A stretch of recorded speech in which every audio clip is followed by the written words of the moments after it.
Bienvenidos and welcome back to Puro Pinche Gol, a place we discuss all things USMNT y la selección mexicana. My name is Adrian. Joining me once again, my co-host Tocayo, Adrian. Adrian, what's Gucci, bro? Hey, what's good, man? Nothing much here. As I was telling you, I got clip playing Sunday pickup here in Austin, and my right foot is swollen as hell. Dude, it looks like those Vienna sausages. It looks like Messi's at the Copa America. not as huge as his ankle, but yeah, it's swollen up, dude. I'll send you a picture in a minute, but it's hurting. Yeah. Oh man, but sorry about that, bro. But gotta keep going, I guess. But we're here, man, to give the preview for Mexico September friendlies. Vasco Aguirre and Rafa Marquez's first two matches in charge of Mexico. Obviously, the third stint for Vasco Aguirre. But they play Canada, they play New Zealand. If you guys have not checked out our roster reaction video for that Vasco's first roster, check it out. We gave our reactions to pretty they had some questionable items on it, I think, but I think a lot of people would be happy with the youngsters, and especially Alex Padilla being called up. But Adrian, why don't you give us a real quick rundown again for those that didn't watch that video of who was called up for these matches?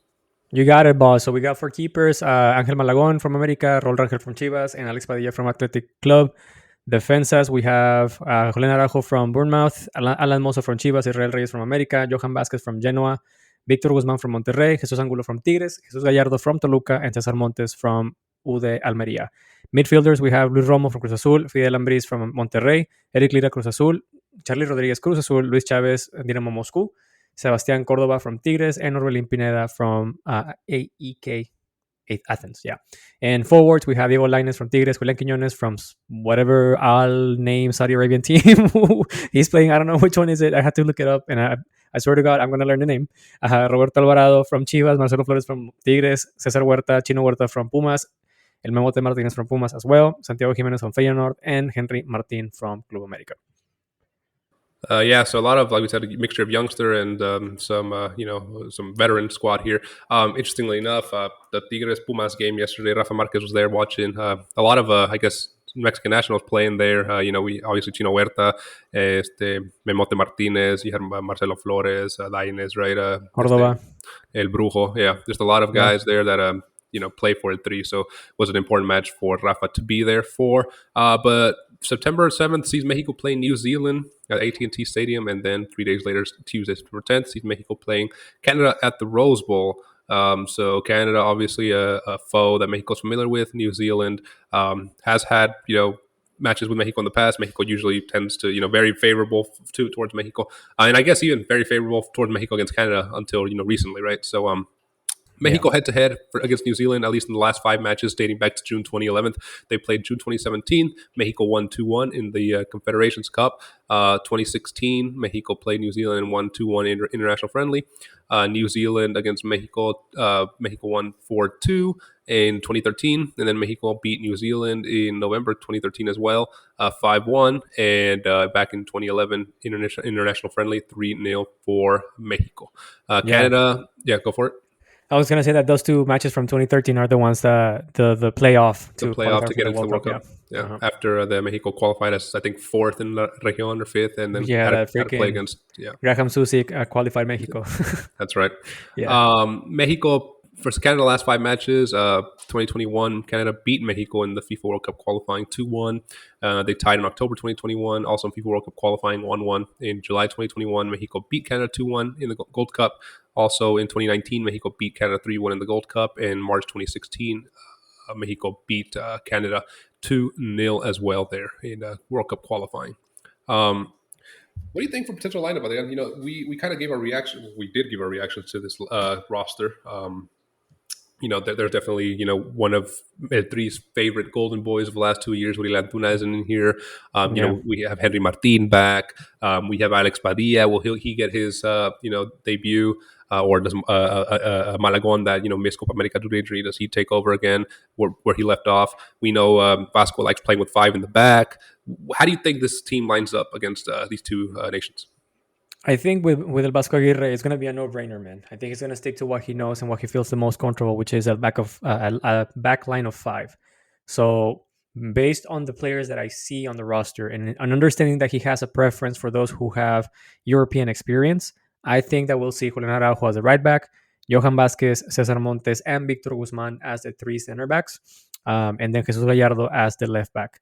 Even though Jesus Gallardo and Victor Guzman are not necessarily um, what's it called? They don't have European experience.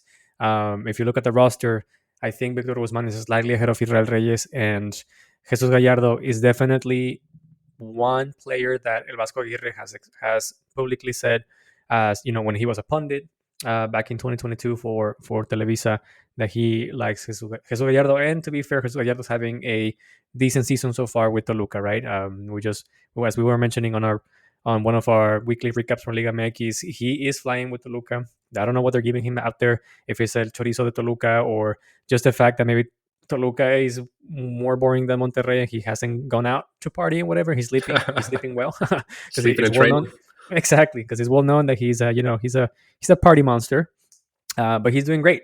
So I think that even though El Vasco Aguirre tends to prefer a more defensive lineup, like he prioritizes the defense, Jesus Gallardo offers something that Jesus Angulo doesn't, which is, you know, mixing really well with the offensive transitions, right? Jesus Gallardo can run the pitch back and forth. He's better at attacking than defending, but he is way more effective at attacking than Jesus Angulo, and he's roughly about the same when defending with against Jesus Angulo. So I think that's going to be the back five. I think he's going to have two pivots in the middle. One of them is going to has to be Luis Chavez, and the second one I think he's going to stay with Luis Romo, just because you don't have Edson Alvarez right now.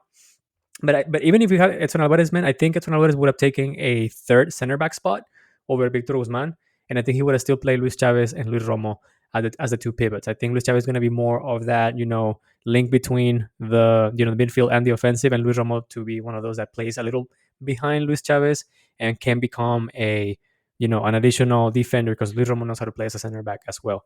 And the top three, I think, is going to be Julián Quiñones on one wing, Henry Martin in the middle, and Roberto Piojo Dorado in the other side of the pitch. So, if your prediction comes true here, disappointment for Santiago Jimenez, can be relegated again to the bench for Henry Martin, as was the case before Copa America. Yeah. So interesting, man. You're thinking if Edson comes back, he'll be part of that center three. I think so. I really think so, man. And it isn't because I don't think Luis Romo is better than Edson Alvarez as a number five. I think Edson Alvarez is definitely the best number five that Mexico has. But since El Vasco has to do the best with what he has, I think he will just essentially put the best that he can on the back. So at least in that way, he can throw bodies at the opposition whenever they are attacking Mexico. And to be quite frank, I mean, Edson Alvarez is also a decent center back. Yeah. He's not bad on it, right? So I think he'd rather have someone with his leadership and his skills and his height in the back, because I mean, as we saw with Jimmy Lozano, and this is nothing. This is not necessarily Edson's fault. I think Jimmy Lozano was using Edson in the wrong way, because he was asking Edson to be the middleman, to be the one who was linking the entire team, to be the playmaker. And we all know that Edson Alvarez is not a playmaker. Edson Alvarez is a destructive midfielder. He's a defensive midfielder. He's there to disrupt and recover balls, and then let the play go, right? Let the ball go. He's not the one who's going to carry the ball, dribble around, and then start building up the offensive. That's not who he is, and something against him. That's just not his style. He's not suited for that specific role.